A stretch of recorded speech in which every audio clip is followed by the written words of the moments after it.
O, iba naman ang luto. Ano tawag ito? Nilaga. Linaga nga. Pata. Paa sa baka? Pata! O, di gani, di paa na baka. Di baka man kaya na. Sabi mo nga daw kay Manoy ang ulam nilaga na pata, pata pa kapaan ng bata. Ay, ano masabi mo? Tinawanan ka tuloy. Yan o. Karing ulo ko ni matang kuhaan.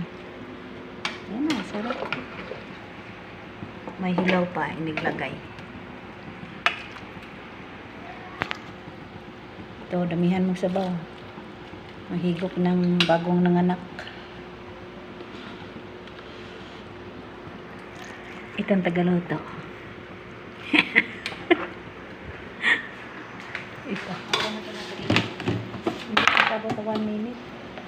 1 minute ito. Bakit dalawa? Si Andrea. Oo. Malakas humigop ng sabaw? Oo. Ay, bahala sila.